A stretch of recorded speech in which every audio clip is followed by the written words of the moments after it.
I'm Karen. In this video today, I'm going to be doing something a little bit different. I'm going to be doing Ready in 30.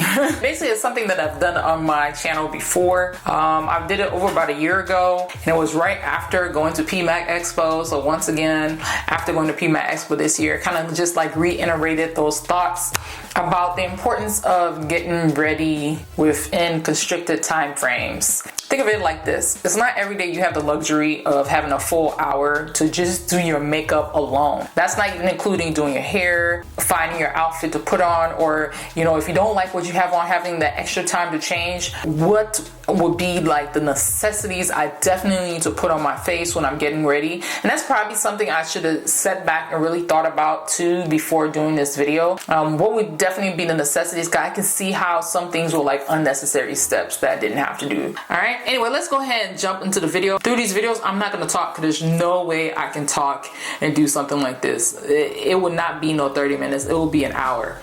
You know what I mean? So let's just go ahead and jump into it. All right, so I got my timer on. Let's go ahead and start this bad boy. All right, so for me, skin prep is everything. Yeah, I don't think I do my makeup now without doing the THAYER spray rose water toner or the aloe vera and jojoba oil. To make this quick, I'm actually using a gel brow product from e.l.f.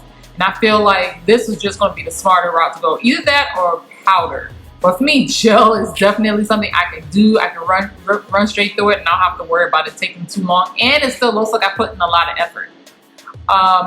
Here I'm using Bhcosmetics, their sampler cream foundation. For me, this really works. I can imagine doing an eye look without using this right here. It works every single time. Whenever I try to stray away from it, I don't usually have the best results. So, all right. And of course, I think the brush that you use matter, especially if you're not running back and forth to like 1,000 brushes. So for me, definitely using this paddle style brush, the one from Sonia Kasic, it really did make a huge difference. So if you can find one that's wide to really help shape your eyes quickly and then go in and blend, this brush here is just a lifesaver. So it really, like I said, it really helps define the shape of my eyes. And it's also great for actually packing the color on too. So that's the thing. It's like if you can find brushes that can really help you multi-purpose while you're doing whatever your makeup look is, I'm all about that. Like it's just, I mean, yes, some things you do need a particular brush, but not everything. And if you can find that note and you can get familiar with that makeup brush, you'll be set. All right, and here I'm just continuing to shape my eyes because for me it's just easier to just go ahead and just shape the whole eye and then clean it up later on after I'm putting on my foundation and concealer. And initially I was gonna just not use another darker color, but unless I was going to have time to put on lashes, to me that look wouldn't have really worked out very well. Here I'm going to also be using a setting spray I made with glycerin to actually make this color stick a little bit more. And here I'm just opening up my eye, my lid area a little bit more as well. And I'm using that just to match up and define the outer crease just a bit. Less than 8 minutes. You know, honestly, in this whole entire thing, I wish I would have had more time to really work on my lashes like I normally do. So I definitely would have wanted to have left out a couple of other steps just to get the mascara part right. Because if you put on your makeup, you know, the one thing that you do struggle with is actually getting your lashes to look right. At least for me, that's like one of the things that takes the longest outside of my brows.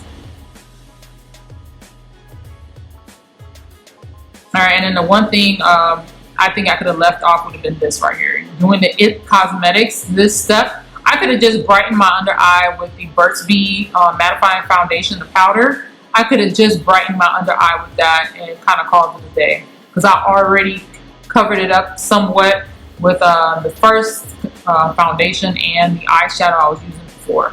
So I could have technically skipped that step, and definitely skipping this one as well.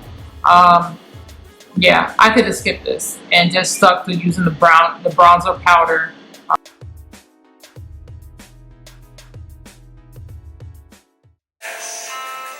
Oh shoot. Oh my gosh. 23 seconds. Time's up. And this is where I'm at. Turn it. I would have rather done that and had some extra time for blush, more time for working on my mascara to really get my eyes to pop the way I like. More time for definitely the lips. So yeah, I think I would have preferred to have done that.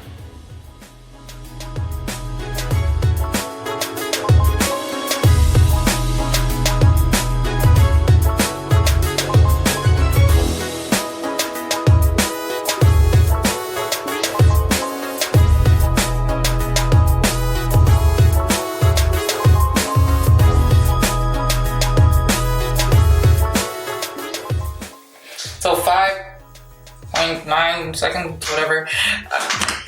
All right, so this is the final look. Let me look at it. Honestly, it didn't turn out too bad. Turn out too bad. What do I describe makeup look? Yeah, ever have those days? I actually think it turned out pretty nice. It turned out to be a pretty wearable yellow look, and I think that's the thing about like wearing stuff like, you know, wearing colors like this is finding a way to wear it where it's actually wearable. Like say for example, this yellow, you could definitely do like a bubblegum pink lip gloss over it, or a lipstick, and I think I'm gonna try to do that just a little bit. And this would have looked really nice too with the black wing liner, or maybe even a hot pink wing liner, all depending on the type of person that you are, or maybe a little bit of both. Maybe, you know, black to define it and a little pink on the tips or something, or pinks, glitter. And this is from Bhcosmetics, the Ultimate Lip. I got this from TJ Maxx. I think it was like one like for $7.99. You know, let's just go all out. Why not? I'm gonna go into this bottom shade right here. It's very nice, hot pink. Never tested these out. I know that adds to our time, but if you're gonna, usually by that time you're trying to like polish up. There we go. So if you have a pink lipstick, this will probably work better because you can take it with you. And I'm gonna go just a little bit louder. I'm gonna use this color right here, mixing it, just give it a little bit of a kick. Definitely doing videos like this really just makes me think, okay, especially with going over 5 minutes, and that wasn't bad. I feel like this, you don't want to get to the point where you're just going out looking any kind of way. You still want to at least look decent, you know what I mean? Like, or more than decent, you want to step out feeling confident, looking nice, looking presentable. Anyway, I just want to say thank y'all so much for watching. I hope y'all enjoyed this video. I hope it made you think about how it is you do your makeup, how much time you spend on it. Because I think all those things are important, especially when you think about how many times you are leaving the house, or maybe you're one of those people that's like, if you don't have that 1 hour, you don't even bother. And I think we can manage if people in the makeup and movie industry can handle doing a really nice everyday looking makeup with only 30 minutes, I think we can make it happen. I think we can. All right. Anyway, thank y'all so much for watching, and I'll talk to y'all soon. Bye.